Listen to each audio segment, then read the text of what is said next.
Marcus Diaz thought he had finally beaten the desert ghosts of South Phoenix. From childhood hunger to a 42nd floor corner office, he told himself the struggle was over. But some victories are written in blood, and some contracts are signed in shadows. It began the day a man named Vincent Kane walked into his life.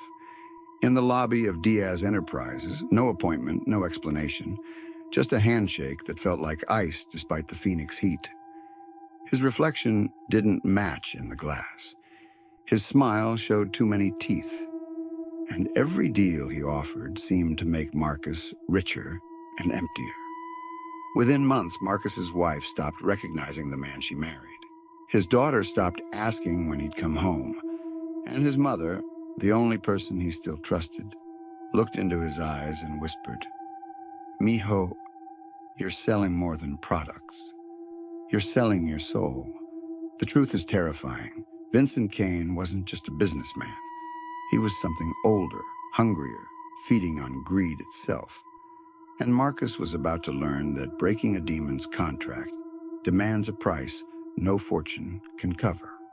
But to understand how Marcus reached that nightmarish moment in a Phoenix hospital room, caught between a dying mother's plea, a guardian's warning, and a demon's fury, you have to go back to the beginning, to the hunger that first drove him.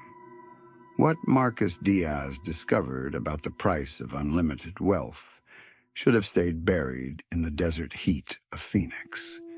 But some contracts are written in blood, and breaking them requires a sacrifice he never imagined he'd have to make. The successful businessman sat alone in his corner office on the 42nd floor, staring at financial reports that should have filled him with pride. Diaz Enterprises had grown from a one-room startup to a multi-million-dollar corporation in just 8 years. But the numbers on the screen weren't what terrified him. It was the memory of how he'd achieved them. Marcus Diaz, 34, had built his empire on a foundation of childhood hunger and adult desperation. The son of a seamstress who worked 3 jobs after his father died when Marcus was 7, he'd grown up in South Phoenix, where poverty wasn't just a condition. It was a predator that stalked families through empty refrigerators and eviction notices. He still remembered the taste of government cheese and the sound of his mother, Elena, crying quietly in the kitchen after she thought he'd gone to bed. She'd taken in sewing work, cleaned office buildings at night, and sold tamales on weekends, all to keep them in their tiny apartment. Marcus had started working at 12, lying about his age, to stock shelves at a corner market. But the truly shocking part was still hours away from revealing itself. The transformation had begun 8 years ago when Marcus married Isabella Rodriguez, a kindergarten teacher with kind eyes and infinite patience. Their daughter Sophia had arrived 2 years later, filling their modest apartment with laughter and hope. Marcus had been working 16-hour days at a tech startup, saving every penny, dreaming of the business he would build. When the opportunity finally came, a small government contract that could launch his consulting firm, Marcus had emptied their savings, taken loans he couldn't afford, and worked until his hands shook from exhaustion and too much coffee. The business had succeeded beyond his wildest dreams. Diaz Enterprises specialized in logistics optimization, helping corporations streamline their supply chains. Within 5 years, they'd moved from their apartment to a mansion in Paradise Valley, from Marcus working alone to employing over 200 people. But success had awakened something dark in Marcus's mind. Every dollar earned reminded him of every dollar his family had lacked. He began working longer hours, taking on bigger contracts, pushing his employees harder. Isabella would beg him to come home for dinner, to take weekends off, to go on the family vacation they'd planned to Disneyland. "Not now," had become his standard response. "We can't afford to lose momentum. You don't understand what it's like to have nothing." Isabella would look at him with growing sadness. But Marcus, we have enough now. More than enough. The word enough had become his greatest fear. This was the moment when everything changed in the most terrifying way possible. It was a Tuesday afternoon when Vincent Kane first walked into Marcus's life. The man appeared in the lobby of Diaz Enterprises without an appointment, somehow convincing the receptionist to let him up to the executive floor. He was tall, impeccably dressed in a charcoal gray suit that probably cost more than most people's monthly salary, with silver hair and eyes that seemed to reflect light in unnatural ways. "Mr. Diaz," Vincent said, extending a hand that felt like touching ice despite the Phoenix heat. His grip lingered a moment too long, and Marcus noticed that Vincent's reflection in the office windows seemed strangely muted, as if the glass couldn't quite capture his image clearly. "I represent a consortium of investors who are very interested in your work." Marcus tried to shake off the odd sensation from Vincent's handshake. But something about the man's smile made him unconsciously step backward. Vincent's teeth were perfectly white, but they seemed somehow too sharp, too numerous, like a predator barely disguising its nature. Marcus should have asked more questions. He should have demanded credentials, references, proof of the consortium Vincent claimed to represent. But every time he tried to focus on those details, his mind seemed to slip away from them, as if Vincent's presence made critical thinking impossible. During their meetings over the following months, Marcus began noticing other strange details. Vincent never ate during their business lunches, only moving food around his plate while Marcus consumed entire meals. He never seemed to tire even during 18-hour negotiation sessions. And most unnervingly, Vincent never appeared clearly in security camera footage. The images were always slightly blurred, as if the cameras couldn't quite focus on his features. "Your logistics algorithms are impressive," Vincent continued, settling into the chair across from Marcus's desk, without being invited to sit. "But you're thinking too small. Government contracts, corporate partnerships, that's kindergarten mathematics compared to what I can offer you. What exactly are you proposing?" Vincent's smile revealed teeth that seemed too white, too sharp. "Global expansion, military contracts, transportation networks that span continents. With my guidance, you could become the wealthiest logistics coordinator on the planet." The offer was everything Marcus had dreamed of, and somehow more than he dared imagine. But there was something about Vincent that made his skin crawl even as his mind raced with possibilities. "What's the catch?" "No catch," Vincent said, though his eyes glittered with something that might have been amusement. "Just complete trust in my methods. Some of the opportunities I'll present might seem unconventional, but I guarantee results that will exceed your most ambitious projections. You haven't seen the biggest surprise yet. This is when the real horror began." The first deal Vincent brought him was transporting medical supplies across the Mexican border. The paperwork looked legitimate, the client paid in advance, and the profit margin was astronomical. Marcus told himself the heavy, unmarked crates were probably just expensive equipment that required discretion for insurance purposes. Within 6 months, similar contracts were flowing in weekly. Transportation of agricultural products to places that grew nothing, electronics, shipments to warehouses that never seemed to have customers, textiles that required armed guards and non-disclosure agreements. Marcus's bank accounts swelled beyond his wildest dreams.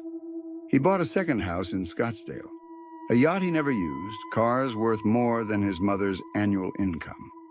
But the money came with a price he hadn't anticipated. It was changing him in ways that terrified his family. Isabella tried to reason with him during increasingly rare conversations.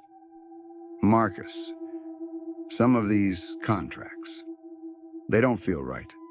That Vincent Kane person gives me chills every time he calls. You don't understand business, Marcus snapped, surprised by the venom in his own voice. Vincent has connections you couldn't imagine. He's helping us build generational wealth. We already have more money than we could spend in 3 lifetimes. Sophia barely sees you. I feel like I'm married to a stranger's. The criticism felt like an attack on everything he'd worked to achieve. Maybe you'd prefer to go back to that apartment in South Phoenix? Maybe you'd like to clip coupons and buy generic cereal again? Isabella's face went white. That's not fair, and you know it.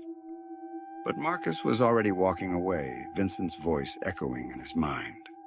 Success requires sacrifice. Those who aren't willing to do what it takes will always remain mediocre. Wait a second. Don't miss this detail about how much Vincent's influence had grown. By the 7th month of their partnership, Marcus had stopped coming home some nights entirely. He'd installed a bed in his office and spent his time reviewing contracts that Vincent brought him, each more lucrative and more morally questionable than the last. The transportation of industrial equipment to countries under international sanctions, research materials that required signatures absolving his company of any liability for their contents or final destination, specialized merchandise that came with explicit instructions to avoid all law enforcement contact. Marcus told himself he didn't need to know the details. Vincent's consortium paid promptly, the profit margins were incredible, and willful ignorance felt safer than asking questions that might complicate their arrangement. When Isabella finally confronted him about missing Sophia's school play, Marcus felt something inside him snap. "I'm building an empire," he shouted, his voice echoing through their Paradise Valley mansion. "Everything I do is for this family's future, but all you do is complain and make demands." "I'm not making demands," Isabella said, tears streaming down her face. "I'm begging my husband to remember that he has a family who loves him. Love doesn't pay for this house. Love doesn't fund Sophia's college account. Love doesn't protect us from ending up like I was as a kid." "Marcus, please, just listen to yourself. Vincent Kane is changing you into someone I don't recognize." The mention of Vincent's name triggered a rage that felt completely foreign to Marcus's normal personality. "Don't you dare criticize him. Vincent has done more for this family than you ever have. At least he understands what it takes to succeed." "Then maybe you should go live with Vincent," Isabella said quietly, "because I won't let him destroy what's left of my family." "Fine," Marcus heard himself saying, though some part of his mind was screaming that these weren't his words. "Take Sophia and get out. You've got 24 hours to pack your things. But what happened next will haunt you forever." Isabella stared at him in shock. "Marcus, you don't mean that." "I mean every word. And if you're thinking about divorce, remember that I have lawyers Vincent recommended. Very good lawyers. If you try to take my money in court, you'll discover that fighting my legal team isn't worth the consequences."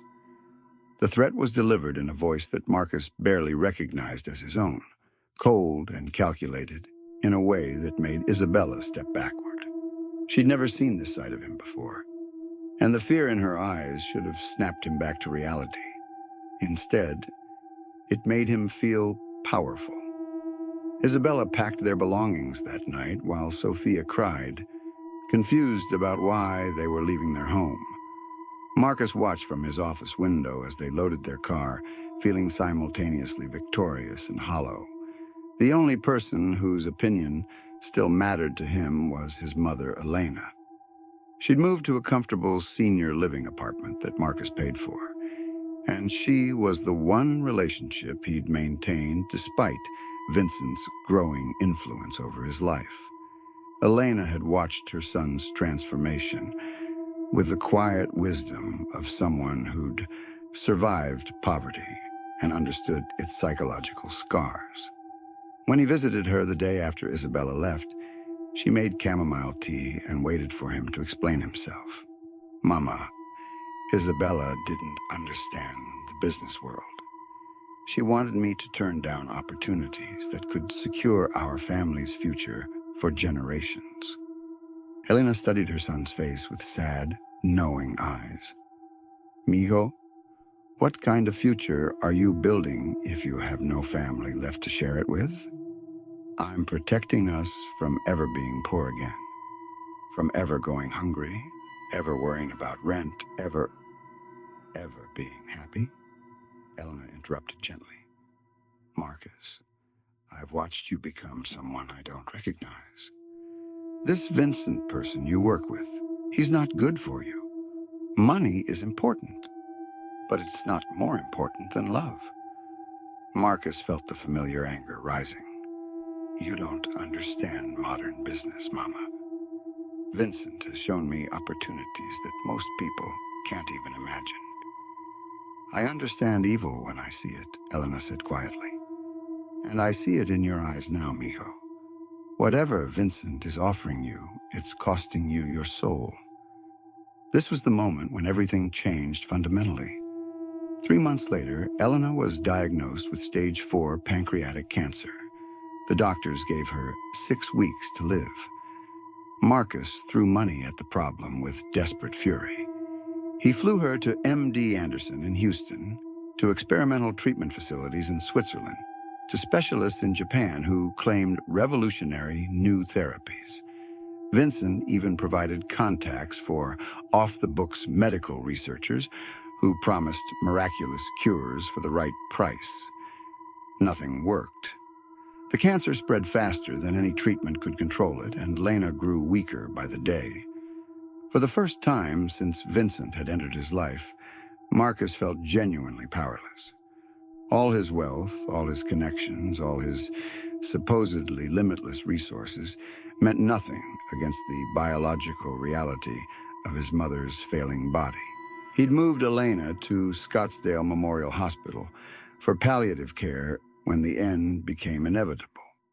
She spent her final days in a private room overlooking the desert, her once strong hands now frail and translucent. Marcus sat beside her bed every day, holding her fingers and trying to remember when he'd last told her he loved her. Mijo, she whispered during one of her lucid moments, I need you to promise me something. Anything, Mama. Whatever you want. Promise me you'll become good again. Promise me you'll go back to Isabella and Sophia and ask their forgiveness. Promise me you'll stop working with that devil Vincent Kane. The word devil made Marcus's blood run cold, though he couldn't explain why. Mama, Vincent isn't... Promise me, Elaine insisted, her voice gaining strength. I'm dying, Marcus. This is my last request. Become the man I raised you to be. It was during this conversation that something extraordinary happened. A doctor Marcus had never seen before appeared in the doorway. An elderly man wearing standard hospital scrubs but carrying himself with an authority that seemed to fill the room. You won't believe this, but what happened next would change everything. Excuse me, the guardian said, stepping into the room with calm confidence. I'm Dr. Hayes from the Palliative Care Consultation Team. I wanted to check on Mrs. Moreno's comfort level. Marcus looked up, confused. He'd specifically requested that only Elena's primary oncologist and the palliative care team be allowed access to her room. But when he glanced at the Guardian's hospital badge, it looked official, complete with photo identification and department codes. I'm sorry. I don't remember Dr. Patterson mentioning a consultation, Marcus said carefully. The Guardian approached Elena's bedside with gentle reverence. Dr. Patterson requested our assessment this morning, he explained smoothly. Sometimes a fresh perspective can be helpful during difficult transitions. Mrs. Moreno, how are you feeling? Elena's eyes brightened in a way Marcus hadn't seen in weeks. I'm ready, she said with peaceful certainty. But I'm worried about my son. The guardian turned to look at Marcus with eyes that seemed to see through skin and bone straight into his soul. Your son has been struggling with some very dangerous influences. That's right, Elena said, her voice growing stronger. He's been working with someone who's changing him into someone terrible. Je poudre quand. At the mention of Vincent's name, the temperature in the hospital room seemed to drop 10 degrees. The guardian's expression grew grave. Vincent Kane, the guardian repeated thoughtfully. Yes, I'm familiar with his work. He's been quite busy lately, hasn't he, Marcus? Marcus felt a chill that had nothing to do with the air conditioning. How do you know Vincent? I know many things about the choices people make when they're afraid of losing what they have, the guardian replied. Vincent represents one path, the path of taking whatever you want, regardless of the cost to others. But there's always another path available, even when it seems too late to change direction. Elena reached for Marcus's hand with surprising strength. Listen to him, mijo. This is your chance to choose correctly. The guardian moved closer to Elena's bed, and as he did, something impossible happened. The machines monitoring Elena's vital signs continued their steady beeping, but her breathing became easier, her color improved, and she seemed to gain energy from the guardian's presence. Marcus, the guardian said, your mother is about to begin a very important journey. But before she goes, she has something crucial to tell you about the nature of the contracts you've been signing. As supernatural darkness began to reveal itself, Marcus realized that Vincent Kane had never been entirely human, and the consortium he represented had headquarters in a place that existed far below any earthly geography. But the most terrifying revelation was still to come, about what Vincent Kane expected in return for all the wealth he'd provided, and why Marcus's soul had been the collateral for every deal from the very beginning. Vincent isn't just a business consultant, Elena whispered, her voice carrying absolute certainty despite her weakness. He's been collecting something from you with every contract, every deal, every choice you've made to put money before family. The guardian nodded solemnly. Your mother is correct. Vincent Kane feeds on human greed, and he's been feeding on you for months. Every immoral decision, every moment you chose wealth over love, every time you ignored your conscience, you were paying him in pieces of your humanity. Marcus felt something cold settle in his chest. That's impossible. Vincent is just a businessman with good connections. Is he? The guardian asked. Have you ever seen him eat?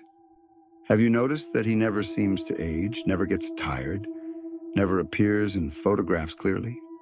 Have you wondered why every person he's introduced you to as a client has eyes that reflect light the same unnatural way his do?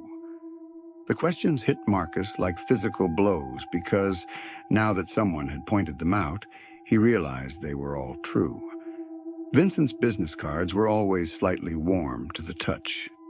His handshake felt like touching ice. His smile revealed teeth that were too white and too sharp.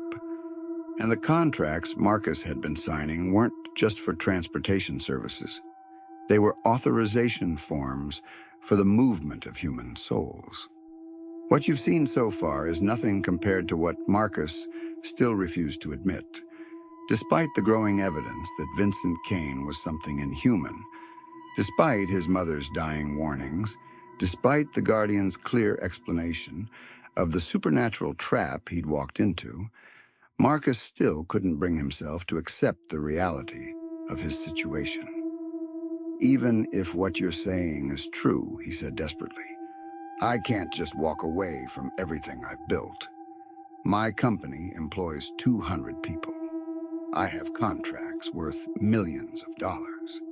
I can't destroy my life's work based on supernatural theories.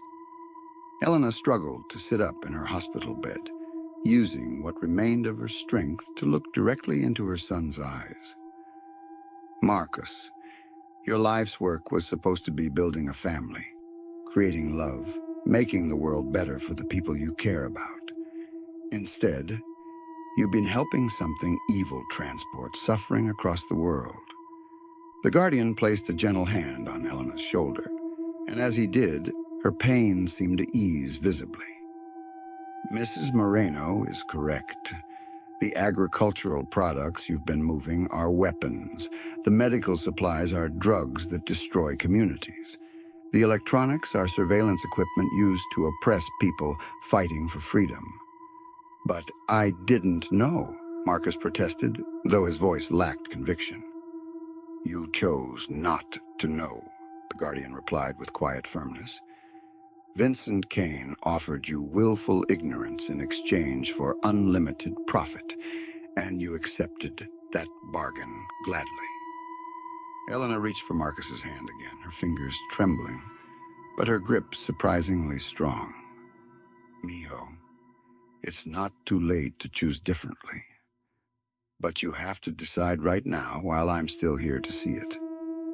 This was the final moment of truth, and what Marcus chose next would determine not just his fate, but the fate of everyone he'd ever claimed to love.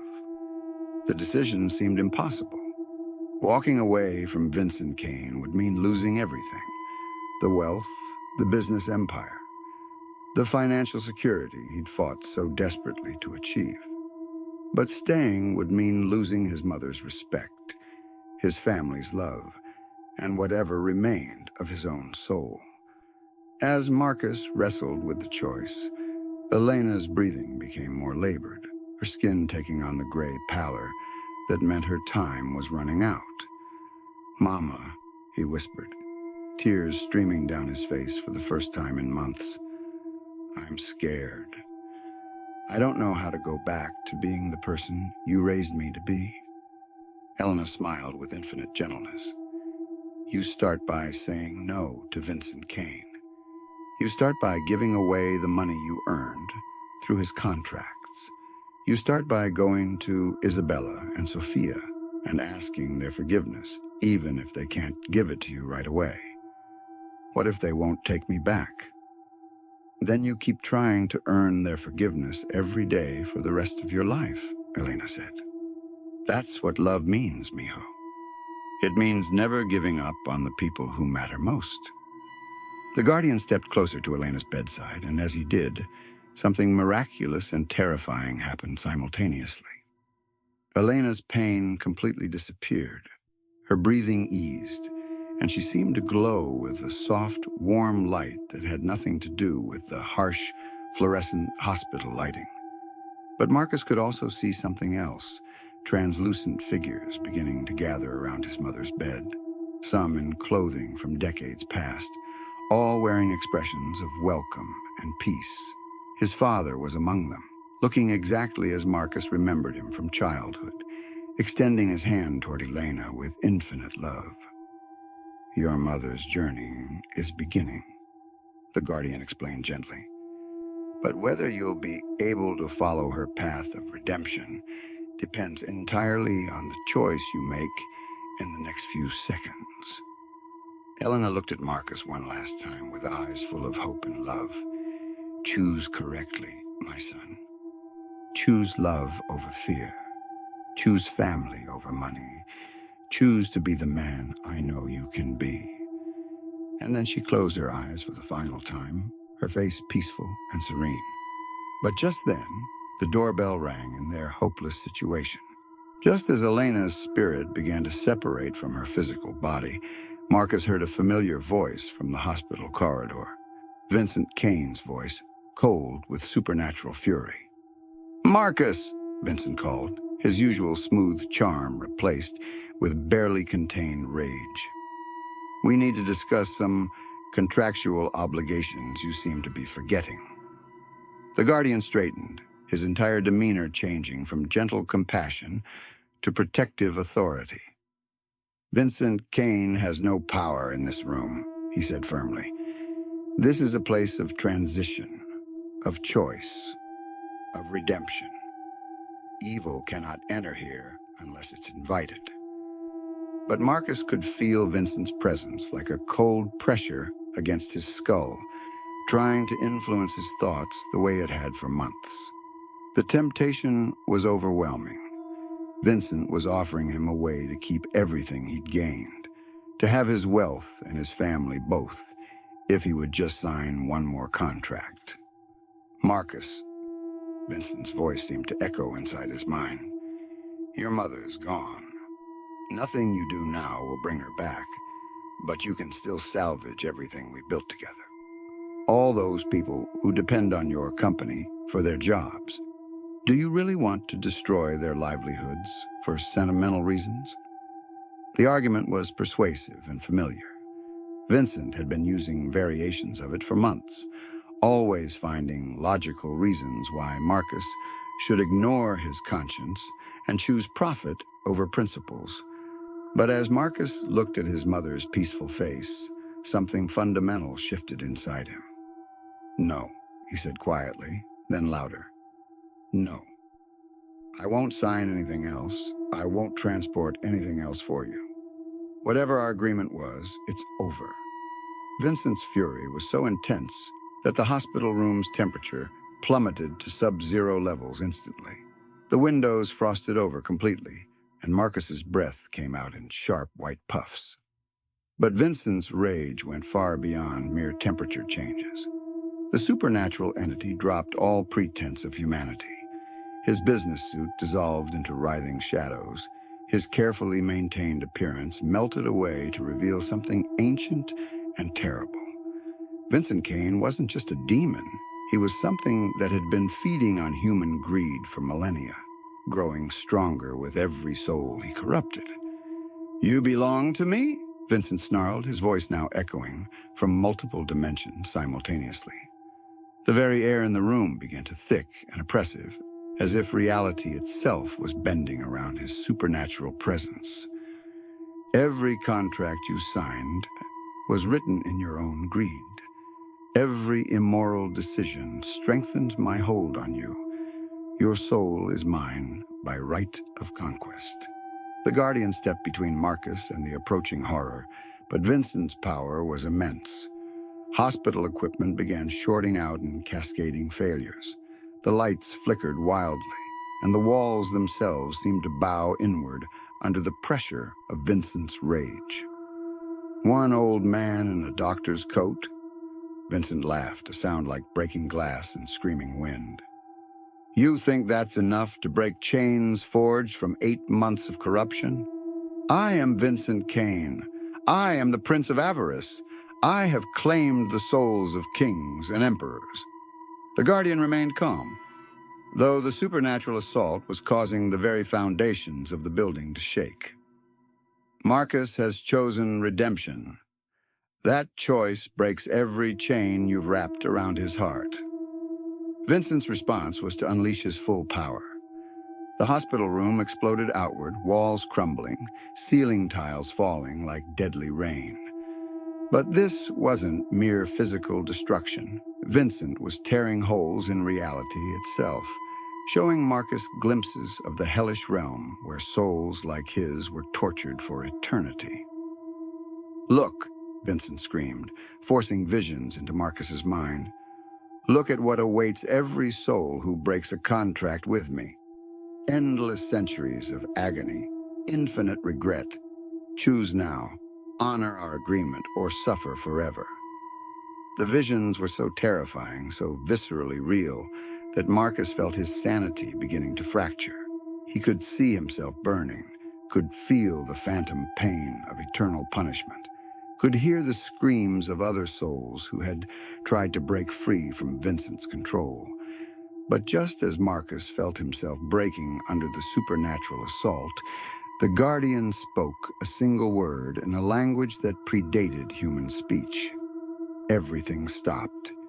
Vincent's power, the collapsing hospital room, the hellish visions, everything froze as if time itself had paused. The Guardian turned to face Vincent directly, and as he did, his appearance began to change.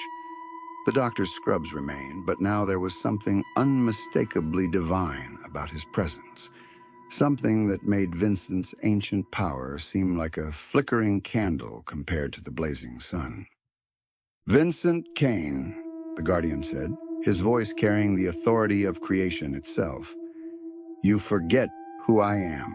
The supernatural entity that had called itself Vincent Kane suddenly looked genuinely afraid for the first time in millennia. "You are bound by the laws of free will," the Guardian continued, growing larger and more luminous with each word. "You can tempt, you can corrupt, you can lie and deceive, but you cannot claim a soul that chooses redemption. And this man has chosen love over fear." Vincent tried to launch another attack, summoning every fragment of his accumulated power, calling on the strength of every soul he'd ever corrupted. The hospital building groaned under the supernatural forces, windows exploding throughout the complex. But the Guardian simply raised his hand, and Vincent's assault dissolved like smoke in hurricane winds. "Your time is finished here," the Guardian declared with absolute finality. "Return to the depths where you belong, and never again darken this man's path."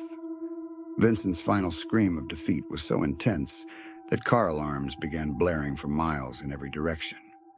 But as his power shattered against the Guardian's divine authority, he began to dissolve, his ancient form unraveling like burnt paper.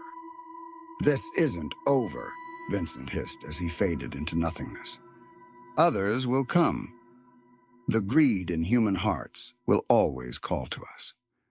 "Perhaps," the Guardian agreed calmly, "but this man has learned that love is stronger than greed, and that knowledge will protect him forever."